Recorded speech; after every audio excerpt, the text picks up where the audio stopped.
months. No. Yeah. It was like You were 2 so months. slow moving. It was 2 or 3 months. No. Yes. No. It was 2 or 3 months. And you're like, I was like, so what are we? I have a fear of dogs. Remember when you had those like giant like hawk gloves? Yep. To handle him. Yeah.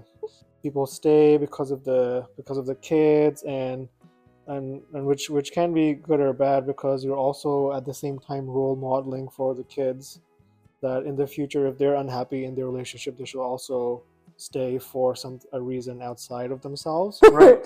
Was that we did not rush the kids through that kind of like unification process, and it was very like child led. Like Genevieve is like me. We're all in from. All right. Welcome to our podcast, which is currently untitled, or it's going to be blended. My name is Moin, and this is Max. Say your name. Max. My name is Max. This is Maxime, and this is a podcast about how we met. First of all, that's what we're doing today, introductions. And then we're going to talk about all the different layers that comes with being from different backgrounds and having a blended family. Both her and I have a child from our past, and how it's all going. So, you want to talk about how we met? Sure. Or talk about where you were in your life when we met. Yeah. I had been a single mom for quite a while by that point. And I had tried online dating and had not gone overly well. And you and I had just started talking, and I was like, okay, this is the last shot for me. And then after this, if it doesn't pan out, like, I'm done with online dating. And clearly, it went really well and all panned out perfectly.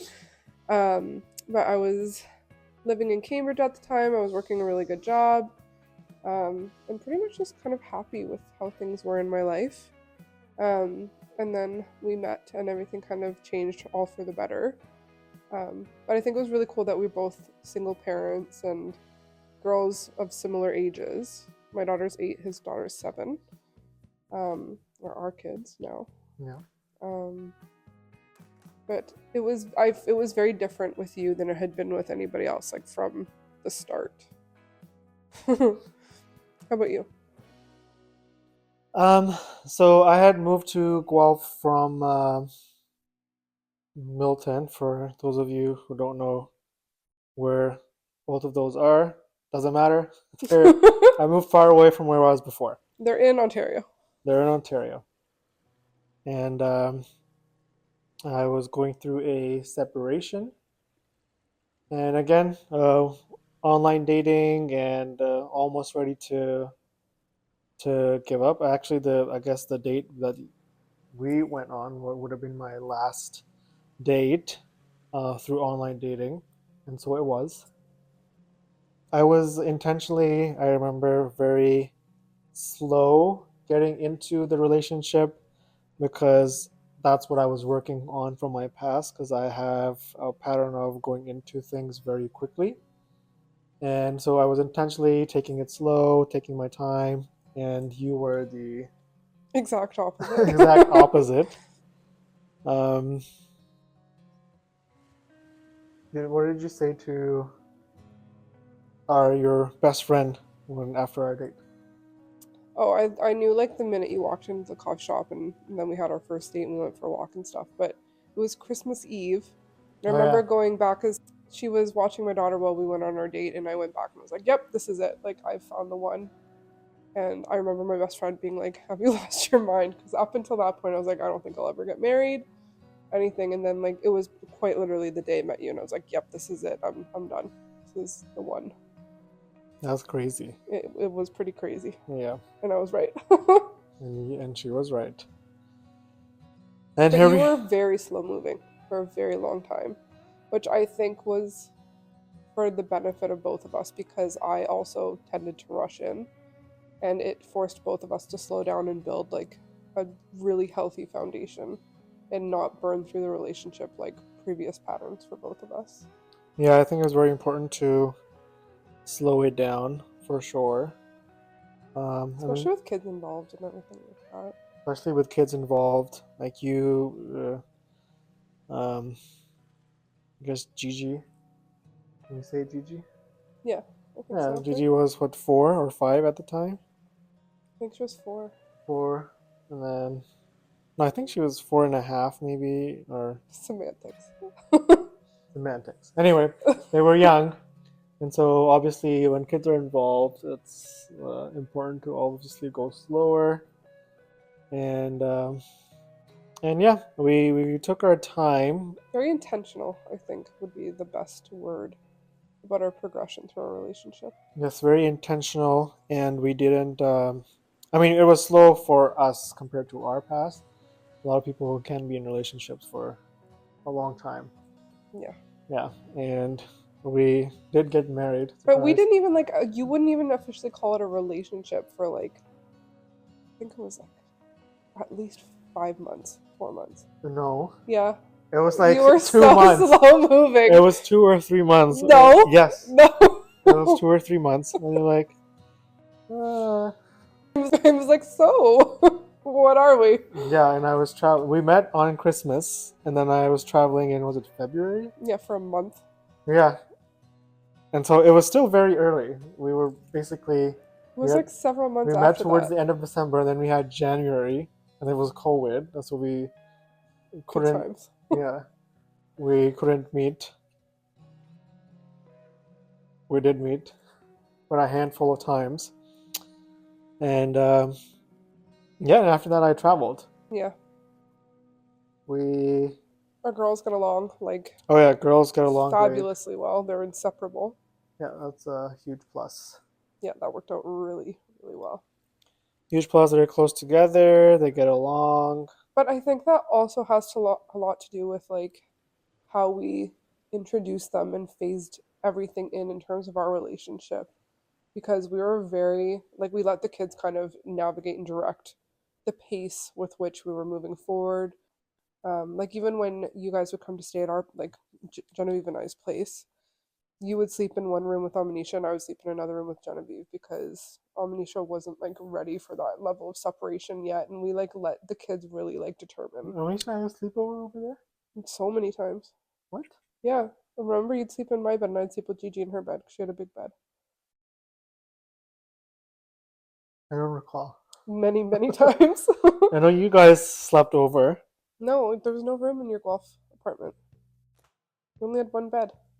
Oh yeah, so when Amanisha wasn't there, you guys came and slept Yes. over. Yes. But That happened. but often you and Amanisha would come sleep at my place. So I had the 2 queen size beds. Right. But anyways, my point Right. was Good point. that we did not rush the kids through that kind of like unification process, and it was very like child led. Like Genevieve is like me, we're all in from the get go. Yeah. There is not a whole lot of pace required for Genevieve. Like she's all in right away. Amanisha's much more cautious, and she of course is going through like her parents being separated, where Genevieve didn't have that situation and complexity. Right.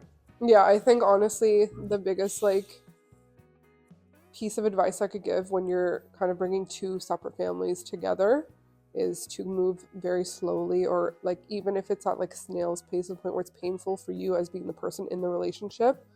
If you rush your kids or apply pressure, you will end up slowing the process down tenfold. And so just go slow as they need for as long as they need, and respect their boundaries. And I think that is what like ultimately led to like the success that we've had in blending our families. Agreed. Because Genevieve's like a highly sensitive kid, so was Amanisha, both in their own individual ways. But I think had we not handled that as well as we did, props to us. Yeah. I think that things could have gone south really easily for either of those kids, if not both. And now we have like a really solid family unit, which I'm super proud of. And the girls like call each other sister. Like there is no step or anything. They're sisters, which I think is really beautiful. Yeah. You also co-parent like phenomenally well with your ex-partner, thank you. Amanisha's mom, which is coincidentally one of the first things I noticed about you. And like had a tremendous amount of respect for you, having grown up with like divorced parents and blended families. It really showed me like so much about who you were and your core values and everything was how you spoke about your ex-wife and how you guys co-parented, and it was truly like remarkable. Yeah, and it was very intentional that our relationship was, is it amicable? Yeah. Amicable. And so the reason for that was obviously, first of all, was amnesia. And it was important that while her mom and dad were separating, that she's not um, tangled in between. And so I also wanted to show her that if you're not happy in a relationship, um, you should not um, be in that relationship, even though you've tried. And sometimes people stay because of the kids, and which can be good or bad, because you're also at the same time role modeling for the kids that in the future, if they're unhappy in their relationship, they should also stay for some a reason outside of themselves. And so that's something that I was very conscious and aware of, and I wanted my daughter in the future, when she is in a relationship, that if she is unhappy and if it's not working, that there's no reason outside of herself that should make her stay. And so that was a big one. And obviously, I wanted to show her that her mom and dad are still friends, that we're still going to parent her. And so it was all very intentional. And obviously, it has its ups and downs and challenges, but As with any relationship, right? yeah. And yeah, but I'm happy with where we are. And obviously, it goes to, uh, it takes two, right? So her mom has played an important role in that as well. Like your, we'll just say Amanisha's mom, has been like phenomenal in terms of the transition to having Genevieve and I in the picture as well. Like she'll have Genevieve for sleepovers and is so kind and compassionate and with open arms truly, and it has made the whole situation just that much better. Really like a huge amount of respect for how that all went, because I think that also is very unique. Yeah, agreed. Um, so anyway, now here we are. We're married, and we live together, and we have a dog, which you saw earlier. He's Odin, or Odie for short. Yeah, I had a hard time with Odie too initially. Obviously, from from my background, there's a lot of, or in Pakistan, we don't have pets, or we don't used to have pets. Now there's lots of dogs and stuff. But there was also lots of stray dogs, and they would chase you in the street while you were bicycling. So there was always fear associated with dogs, and there is with a lot of people from that area. And so I had a hard time adjusting to him, especially when he was a puppy. He would nip a lot. All the puppy biting. They're Yeah, like little and so sharks. that would be like a trigger for me, Big time, understandably. understandably. And He was also like particularly bitey. Like a little shit. yeah, that's our luck. But anyway, I we you helped me through that, and now I don't have a fear of dogs. Remember when you had those like giant like hawk gloves? Yep, to handle him. Yeah.